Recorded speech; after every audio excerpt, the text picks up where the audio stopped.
Matt Mutragrosso here, creator of Xenoplicity and the queue system it runs on. In a previous video, I had talked about bad habits to have at the table, and so let's talk about good habits to have at the table in this video. Let's kind of have a positive spin for a change, okay? So, number one, if you're a player playing in a game, the first thing you need to make sure you do on a consistent basis at the table is you need to be able to roll your dice with a sense of urgency. Okay, what do I mean by that?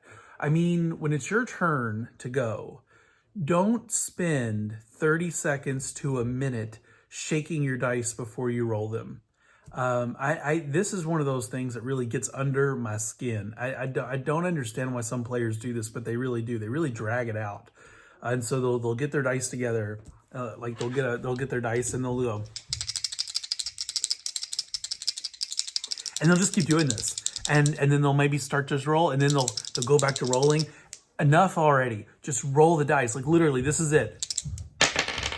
Done. That's it. You should be able to roll your dice in 5 seconds or less, and even that's a big window to throw some dice. Okay, don't drag this out. Okay, roll the dice, then you very quickly calculate your result, whatever system you're using, okay? Sometimes you're just looking to beat a target number. Sometimes you're counting successes, whatever. It doesn't matter whether it's a dice pool or whether it's a single die or whatever. Have your dice ready, roll those dice, and then announce your result. And do it quickly and efficiently. Don't drag it out, okay? You have to understand that every aspect of a tabletop role-playing game takes X amount of time.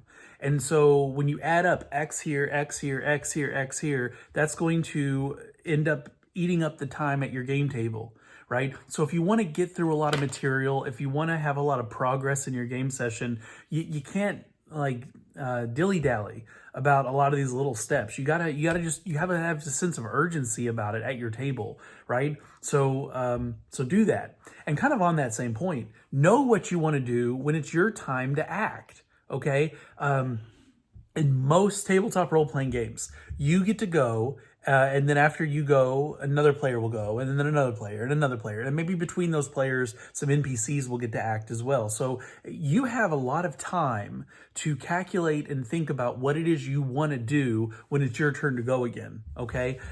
So it is inappropriate and really inconsiderate to be disengaged the whole time it's not your turn. And then when it comes back to your turn, you're clueless about what it is you want to do. And so you just kind of hem-haw around about what it is you want to do. Oh, do I want to do this? Do I want to do this?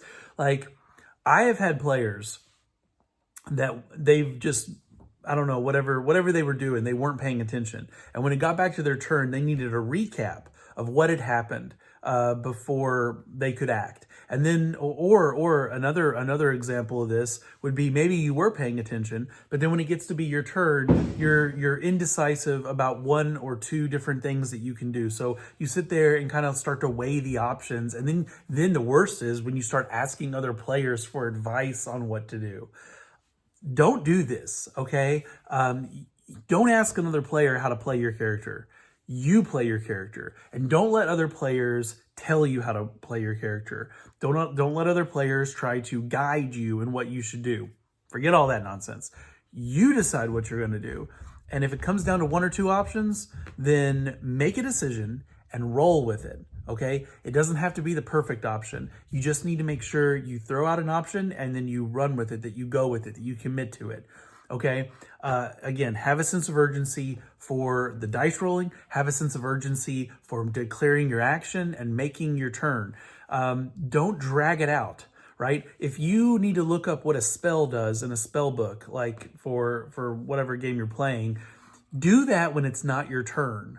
Okay. Have quick page references written on your character sheet, or take screenshots, like pictures on your phone of the various spells that you're going to choose from. And that way you can be looking at them if your table allows cell phones at the table. But otherwise, have quick references wrote down, like page numbers on your character sheet, and be looking those things up when it's not your turn. And so that way, when it gets to be your turn, you know exactly what you want to do and you know how those spells work.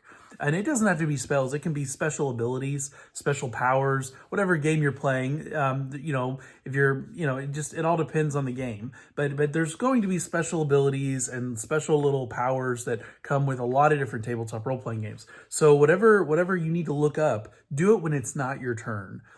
Do it in advance.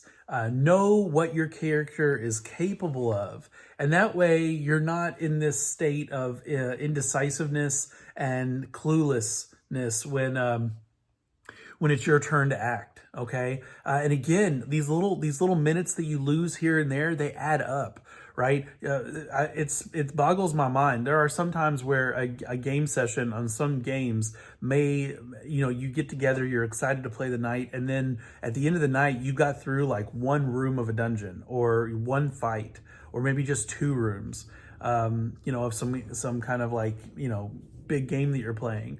Or maybe just one kind of encounter is all that you got through, and everyone's left scratching their heads like, man, we really didn't get far. A lot of the reason you don't is because you're wasting time at the table. So don't do that. Don't waste people's time. Don't waste your time, right?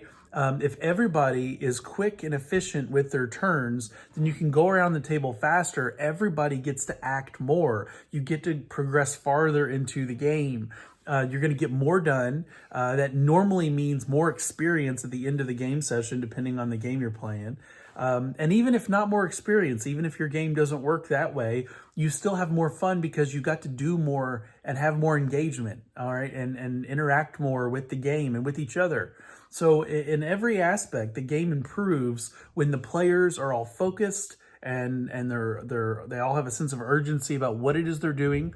And they're not indecisive about what they're going to do on their turn, right? Nothing kills momentum more than a player when it gets to be their turn and everyone's excited and the game master says, all right, so-and-so, what are you doing? And the player's like, I don't know. I just don't know. You want to talk about killing momentum? You want to talk about bringing the fun down at the table? That's how you do it, okay? So don't do that. So again, the positive takeaway to this is, have a sense of urgency, know what you want to do, be decisive about what your character is going to do in that moment. Okay. And then just roll with it. Just do it. Okay. Another thing that you can do if you want to have a good habit at the table is have some energy. Okay. Again, no one wants a downer. Okay. You need to have, excitement and be energetic at the table, right? Bring the table up.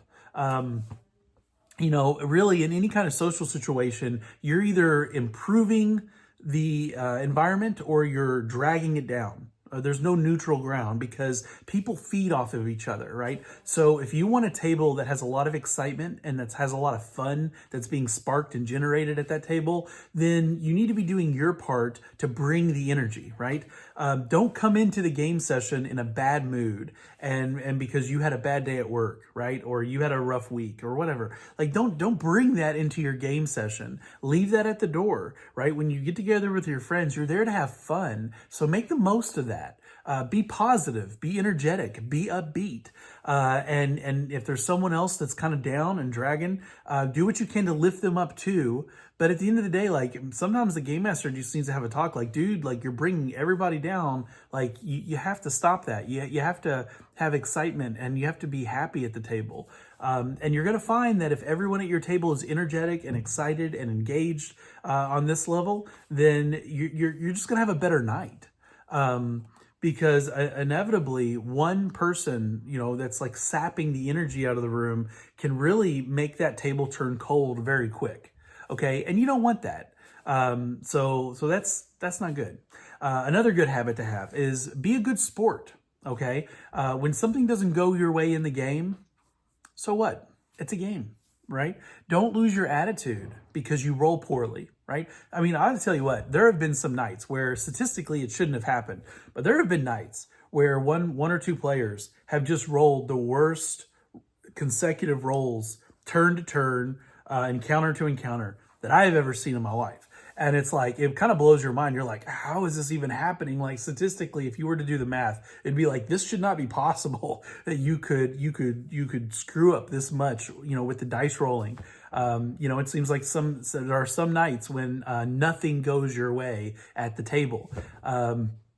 Or the opposite of that. There are some nights where the game master, they are just firing on all cylinders, and every roll they make seems to be a critical hit, or just a critical success. And so it's like, man, how can I beat this guy? How can I stop this NPC when like the game master just keeps rolling such great rolls? Like, what on earth? And this is the fun of a game that has dice in it, right? Because law of averages typically works, but there are times when the dice just they're just going to guide that game down some kind of crazy, weird direction that statistically just don't make a lot of sense. But that's part of the fun of it, that you don't know how it's going to go. And so don't rob yourself of that by losing your attitude when things are going poorly. Just embrace it. Embrace the ride, right? Not every part of life is fun, but you can still enjoy it. Okay, and that's something that players really need to wrap their minds around and embrace. Okay, all gamers need to do this on some level. And if you do this, then you find that no matter whether your character has a good night or a bad night, you can still have fun as a player because you're there with your friends and a story is unfolding throughout these things. And sometimes that story can be tragic or funny, or there are times where it will border on slapstick because of how many things will go wrong with a certain character. But again, your table can either embrace that and have fun with it and like look back fondly on that as like the night where nothing went right in the game, or you can lose your attitudes about it and you can get all upset and you can get all huffy and puffy. I got to tell you, I would much rather be at a table that does the former, okay? And so have that kind of attitude at your table. You're going to be positive. You're going to be upbeat. You're going to have fun no matter what the dice roll. It's going to be fun and enjoyable because you're with your friends. You're with people that have a shared interest, a shared hobby, and you're just there to have a good time, okay? Another thing you can do that's a good habit, bring drinks, bring snacks. Okay, if someone's going to order a pizza, offer to ship in and throw some money at whoever's ordering it. I can't tell you guys, I usually host game night in my house. But there have been times throughout my gaming experience where we've alternated it and done it at other people's houses. And you really should have something to offer people if you're hosting the event. Okay, think of it like getting together with your friends to do any number of things, right? If you're going to have company over to your house, you need to be able to offer them something, right? Don't have nothing prepared. There have been times where I've showed up at somebody's house and they had nothing. There were no snacks, there was no drinks, and so it was like, you can get some tap water. Well, okay. It's not that it's mandatory, but it's just polite. It's just being hospitable, Don't be that guy that has nothing to offer people when they show up. I'm not saying you have to go crazy and splurge, but a way to help someone out, because again, this can be expensive, right? If you host game night week to week, it's a lot of money. It's a lot of money to stock your fridge with soft drinks and to buy bags of chips. I mean, nowadays, especially with the price of chips, I mean, you're for one bag of chips, which don't last long, you're spending like $5, so if you're going to show up at a person's house and you're going to enjoy their home and they're hosting the event, then do your part. Bring a 12-pack, bring a 2-liter, bring a bag or two of chips with you that you stopped and got at the gas station on the way over, right? It's not much, but it adds, it contributes. It shows that you're appreciative and thankful that you're being welcomed into their home, right? And this is nice. This is a good habit to have. Okay. So do that, help the person out that's hosting, and kind of going along with that, offer to host. Okay. If there's one person that's always hosting the event, that they're always the one making their home available, I gotta tell you something. There are times where that's easier to do than other nights. I got a wife and I got kids. Do your part, right, by offering to host from time to time, because it can be a real challenge sometimes to host an event. And so if people are sharing in that load and they're not always putting that burden on one person's shoulders, that can make a big difference with your gaming group. Okay. Again, it's just about being, hospitable. It's about, having gratitude in your heart about, being part of a group that you want to contribute. Okay. So offer to host from time to time. You don't have to do it every week, but offer that, offer up your apartment or your house, to host a game night. Right. And then when people show up, have something to offer them. And everybody can bring something, and then, it's kind of like a little potluck. If everybody brings something, then, the table's full of things to choose from. And you can have a great time with your friends, and it doesn't cost any one person a lot of money. Okay. So that's a good thing. Another good habit is be willing to game master. Be willing to try that out. Okay, there's all kinds of stories online where you can read about how, and really it's kind of like a running joke, I think, among gamers that have been played a long time, that most of us know on some level, those of us that are really dedicated to the hobby, oftentimes we get stuck into the forever game master role, right? That's not good. All right, it's bad for a lot of reasons. Number one, it creates burnout. If you're always stuck game mastering, and don't get me wrong, game mastering is a lot of fun. Okay, I love to game master. It's something that I really enjoy. But if you're always stuck in the same role at the table, you can burn yourself out. Okay, it can really wear on you, because you never get to experience the joy of playing a character in the game. You never get to be a player character. You're always fulfilling the role of the game itself and of the world. And while that has its own benefit, and it should not be a chore, it's good to have a little diversity. It's good to switch things up from time to time. And from a practical level too, if you want people to stay in the hobby, you want people that are invested in the hobby, right? Because people, the more they're invested in something, the longer they're going to stick with it. And so if you're going to play this game week to week, buy your own books, invest in the hobby. Be willing to game master. Be willing to switch the roles up. You don't need to run a perfect game to get started. All you need to do is be willing to try. And I got to tell you, there's this weird kind of phobia people get where they can play a game for years and they never ever want to try out game mastering it themselves. And this is bad for the hobby. I've talked about this in another video. It is good when everybody is cross-trained at the table. If you have game masters that also get to play characters, and you have players that also game master from time to time, you're going to find that your table has a much greater cohesiveness to it. You're going to find that those players, if they've ever game mastered before, they tend to be better players. They tend to be more focused. They tend to pay more attention. They tend to be more respectful. They tend to have a better perspective about the game in general. They're not just trying to win the game, right? Because they understand the flip side of what's happening at the table. They understand the work and the effort that you put into your session, and so they're going to respect it more. As opposed to a player that all they do is show up and play the game as a player, and they just play one character. They may not have that same level of appreciation, and they tend to not pay as much attention. They tend to be more disruptive, okay? So if you want to have a better table, if you want to have good habits at the table, a great way to encourage that is to get everybody doing different roles.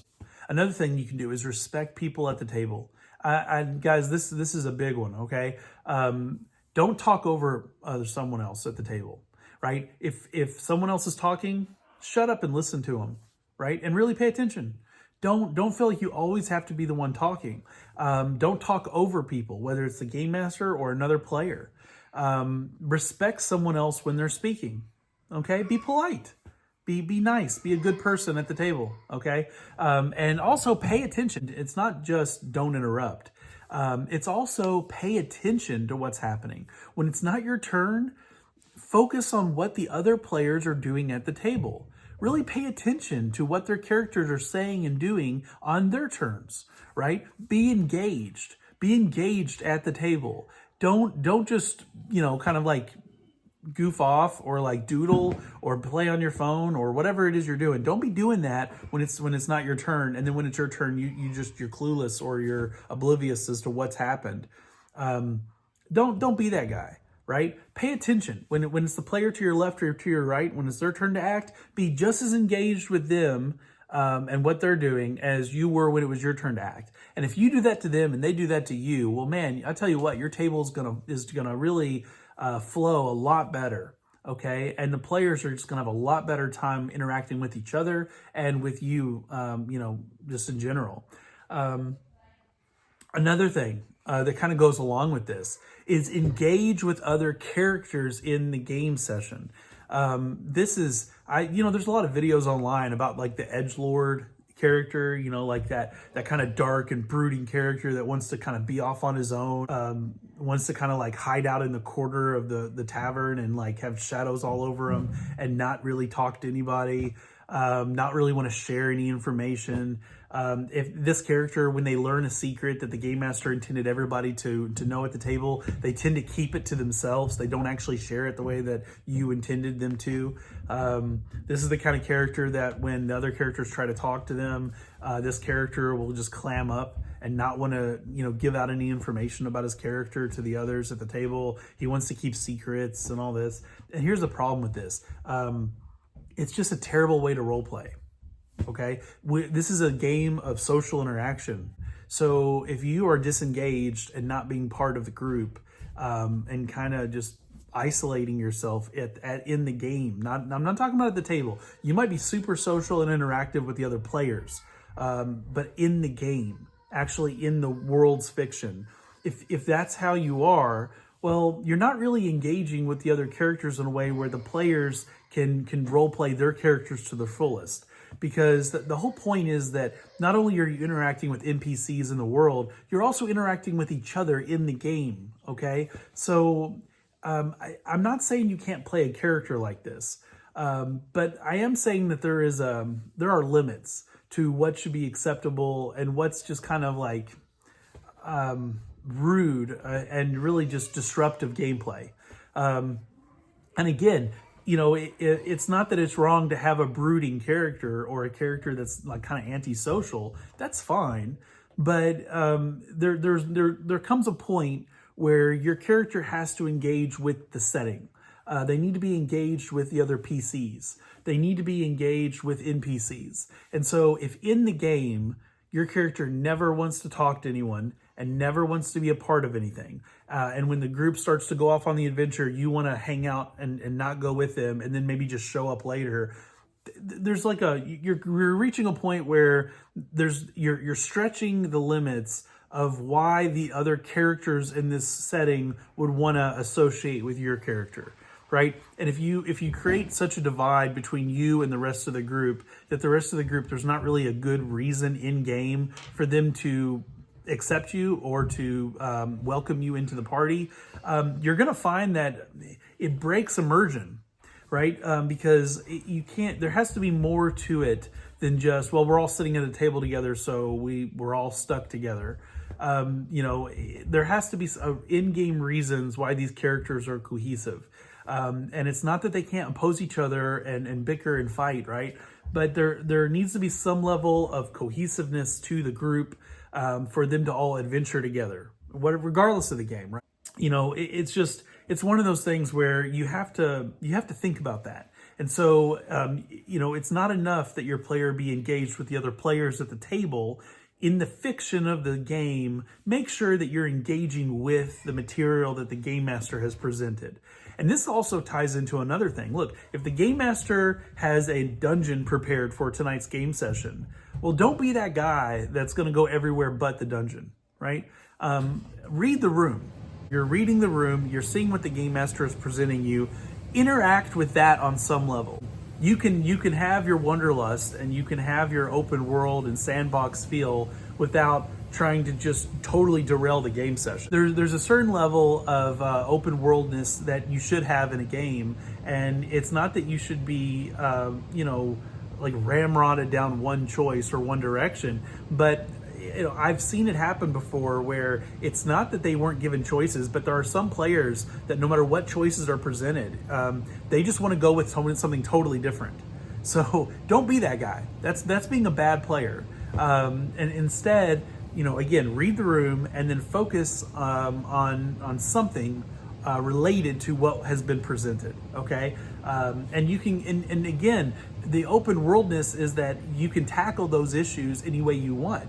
Right? The game master doesn't know or shouldn't know how you're going to handle that situation, but embrace and engage with one of the situations that the game master has presented you with on some level, and then take it down whatever direction you and your group take it down, right? So you can still have your freedom of choice. You can still have that kind of like open world feel of like how you're going to deal with it without derailing the session and going in a direction that the game master had no way to prep anything for.